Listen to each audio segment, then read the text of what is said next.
What's this meeting about? Well, like I said, I need your technical expertise, your authority.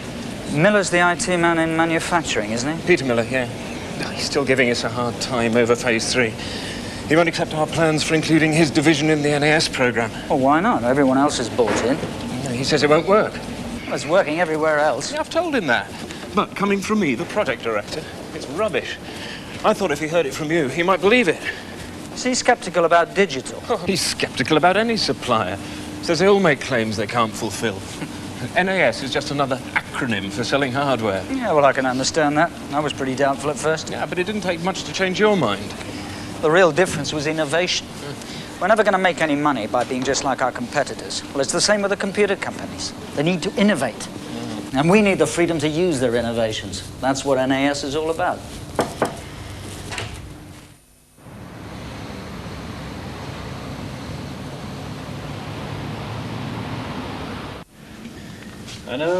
I know. I've heard about it working. I've seen articles and videos, but honestly, I really can't believe it. All you've told me so far is that in phases 1 and 2, you connected PCs and Apple Macs to the existing environment. Well, I don't see what's so special about that. Well, yes, you're right. Most companies can offer PC and Apple Mac integration. But what we're trying to figure out is how we can get the whole company to work together. Most of our divisions have completely different IT strategies. So when we put our plan together to prioritize integration, we had 3 goals. 1, to protect what we already had in place. Well, we've already made a hell of an investment, which nobody wants to throw away. Yeah, you can say that again. 2, to integrate what we've already got. Now, we must be sure that the divisions that need to work together can.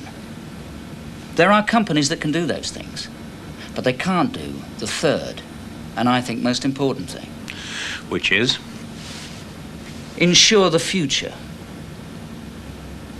Can you explain that for Peter? Protect where we want to be in 2 or 3 years' time. We don't want to limit our choices by being locked into any one supplier. But because NAS is built on industry-standard interfaces that conform to a set of rules, we can take advantage of the best and latest technologies as and when they come along. You know, if you were a salesman, you'd have lost the order. You're making claims I just cannot believe. No computer company can do what you're saying. Why should they? Look, Peter... Oh, hang on a minute, Graham. Look, if I've lost the order, you owe me one more chance. Okay.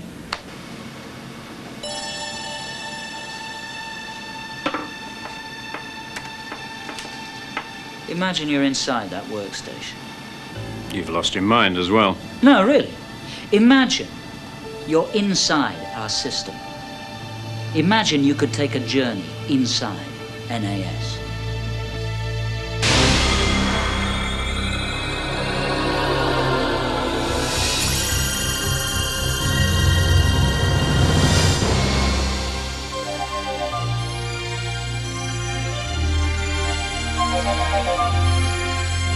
Where am I? How do you do? I'm Fletcher. I have a complete working knowledge of virtually everything. You're Peter Miller, and you don't believe NAS actually works. That's right. But where am I? You're inside a DECstation 5000, one of the fastest RISC Unix workstations. Your engineering department uses them with NAS. NAS? I can't see it. If you'll allow me to rotate you 180 degrees. What's happening there? Application development using NAS products. Where's the NAS then? The programmer has used all industry standard interfaces. OSF1, Motif, and TCP/IP. And that's what NAS is, a set of products based on industry standard interfaces. What's happening now? SQL, the structured query language, is being added. This application will request data from one of your databases that support SQL. Now, look at the screen.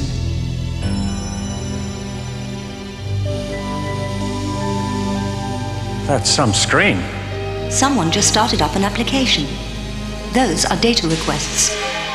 Red for VAX, Yellow for a PC, blue for IBM. They are updating an engineering manual for your customers. This is unbelievable. Please accelerate. We're going to follow those data requests. Then I can show you NAS at work. We're leaving the deck station 5000 now. It's only a short ride to the network.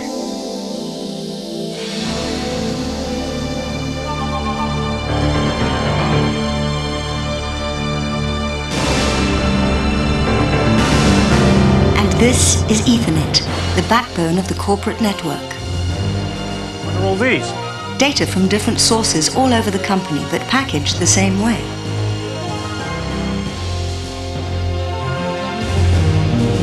That one's headed down to one of the PC networks.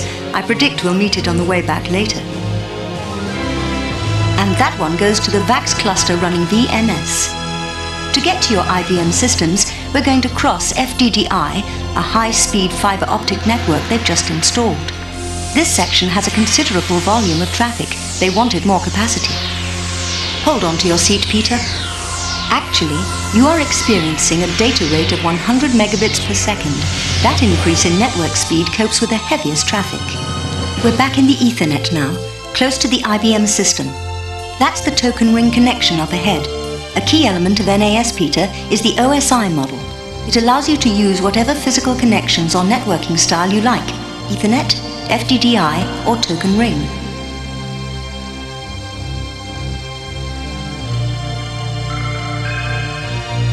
Hey, this feels different. Yes, it operates differently from Ethernet.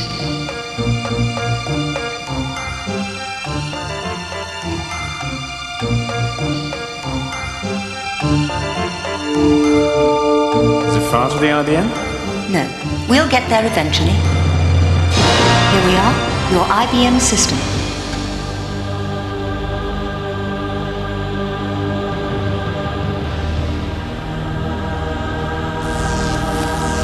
What's that?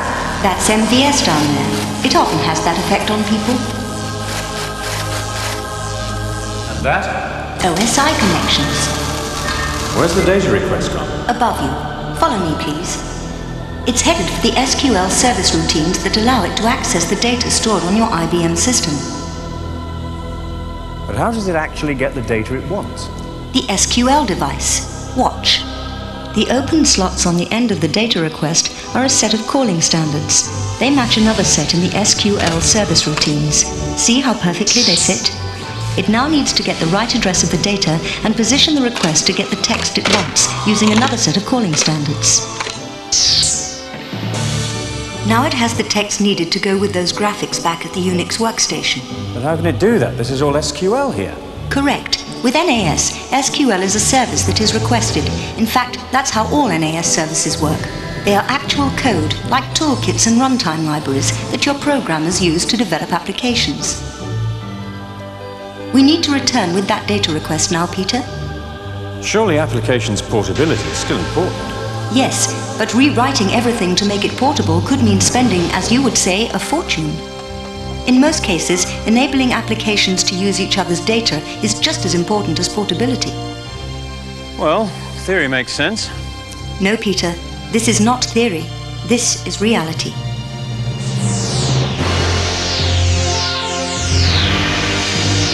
Look, there's the PC data on the way back. And here's the VMS data.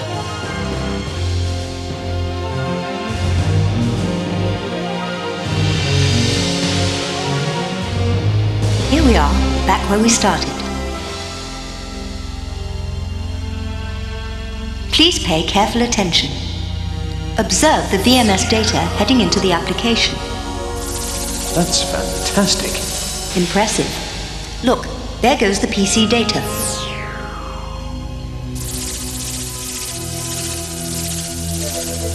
And here comes the IBM text.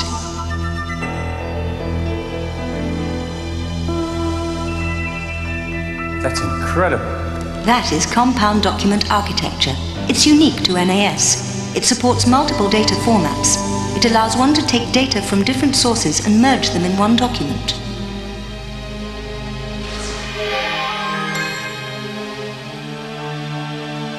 Okay, so I'm impressed. What happens when something new turns up? I'll show you.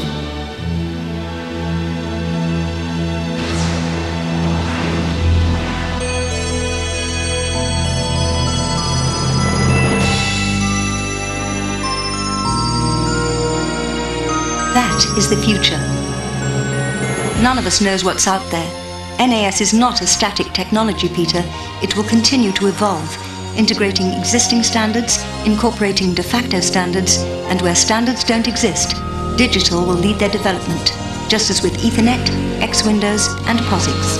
That means when we find the future, or it finds us, we can handle it. It's simply a set of products built around industry-standard interfaces.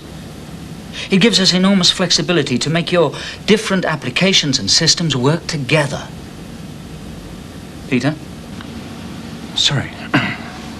Yes, you were saying? Well, basically, we can take many of the elements of NAS and work them into your system now. The Unix workstation, the VAXs, the IBM systems. Would it help with the production manuals we've been working on? Sure. That's a perfect example. Why don't you have a think about what Gordon said? Then if you need any more answers... No. I think I've got all the answers I need now.